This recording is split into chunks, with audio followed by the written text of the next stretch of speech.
Welcome back, guys, to another Zelda Dungeon Fast Guide. We are now on level 9 of Quest 2 in the original Legend of Zelda for the NES. There's only one way to go at the start of the dungeon, so just head up to the door at the top. Keep going up in this room as well and head to the door at the top and keep moving to avoid the blade traps. In this room we have 2 Zols. You don't get anything for killing them, so just ignore them and walk through the wall on the right. In this room we have 8 Keys. Kill any that get in your way and walk through the wall at the right. In this room is 5 Wiz Robes, 3 blue and 2 red. You don't get anything for killing them, so just ignore them and bomb the wall at the top.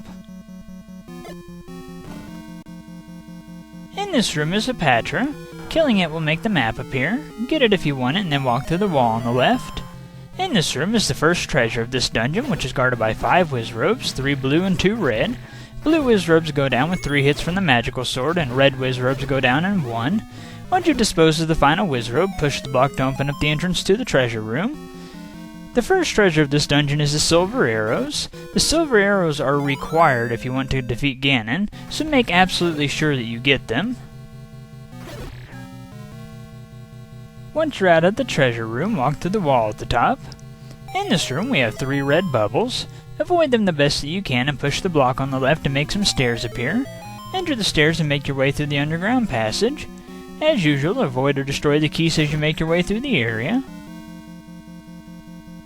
In this room we have 4 Wiz Robes, 2 red and 2 blue, and 4 bubbles, 3 red and 1 blue. You don't get anything for killing them, so just ignore them and bomb the wall at the top. In this room we have 2 blue land molas. Keep your distance and attack them with the magic wand. The flames that the magic wand leaves behind can do quite a bit of damage if they keep running into them. Killing off both land molas will open up the shutters and also make some bombs appear. Get them if you want them and then head to the door on the left and keep moving to avoid the blade traps. In this room we have 4 Like-Likes. You don't get anything for killing them, so just ignore them and head through the door on the left.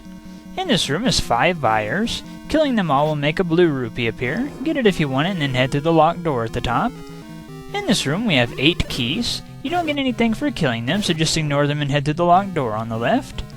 In this room is 2 red land molas. Killing them both will make some bombs appear. Get them if you want them and then head through the door at the top. In this room is 6 red bubbles. Avoid them the best that you can and bomb the wall on the right. Push the block in the middle of this room out of your way and then head to the door at the top and keep moving to avoid the blade traps. In this room we have 4 Wiz Robes, 2 red and 2 blue. You don't get anything for killing them, so just ignore them and head to the door on the right. In this room we have 4 Wiz Robes, 2 red and 2 blue, and 4 bubbles, 3 red and 1 blue. Killing the Wiz Robes will make a key appear. Bomb the wall at the top to continue. You don't get anything for killing the Wiz Robes in this room, so just ignore them and head to the locked door on the right. In this room is 4 Wiz Robes, 2 red and 2 blue, 3 Like-Likes and a bubble. You don't get anything for killing them, so just ignore them and walk through the door at the top. In this room is an old man that tells us to go to the next room. Once he's done talking, walk through the wall on the left and keep moving to avoid the blade traps. In this room is 4 Like-Likes. You don't get anything for killing them, so just ignore them and head to the door on the left. You don't get anything for killing the enemies in this room, so just ignore them and head to the door at the top. In this room is a Patra. Ignore it for now and walk through the wall on the left. In this room is the second treasure of this dungeon, which is guarded by 2 blue land molas. As usual, keep your distance and use the magic wand to attack from across the room. Once you've finished off both of the land molas, push the block on the left and enter the treasure room. The second treasure of this dungeon is the red ring. Just like the blue ring, the red ring improves Link's defense and causes him to take less damage. It's also the strongest upgrade for Link's defense in this game, as to be expected from a treasure that's located in the final dungeon.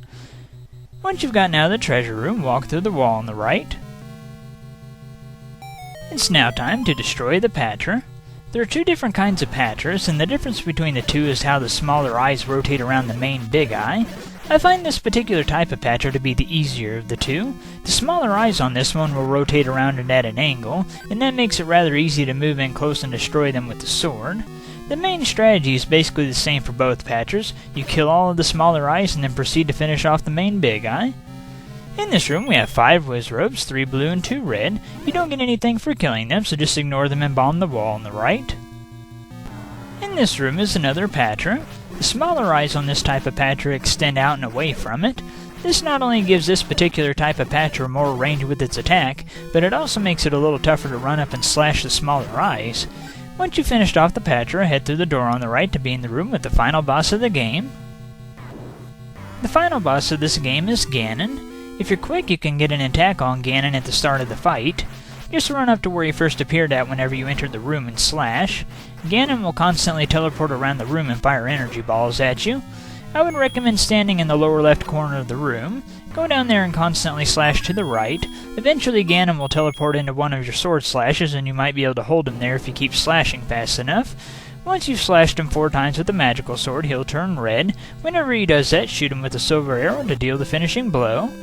With Ganon out of the picture, collect the Triforce of Power, wipe your feet on his ashes, and then head to the door at the top and rescue Princess Zelda.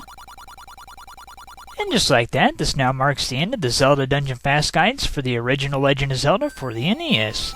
It took 2 quests and 18 dungeons to finish off the first game in the series, but it has finally come to an end. One of the things that sets the dungeons in Zelda 1 apart from the other dungeons throughout the rest of the series is that keys carry over from one dungeon to another. Most of the time I find that to be for the better, though, because a lot of the keys will appear along the quickest route to the end of a lot of the dungeons, and that can help minimize key searching in the later dungeons. The game was also kind enough to sell keys at certain stores, for very expensive prices, but still, so if you get really lost or if you think you really just want some extra keys for an easier time in an upcoming dungeon, that's an option as well. When it's time for the Zelda Dungeon Fast Guide series to continue, we'll be picking things back up with Zelda 2: The Adventure of Link for the NES. Thank you for watching.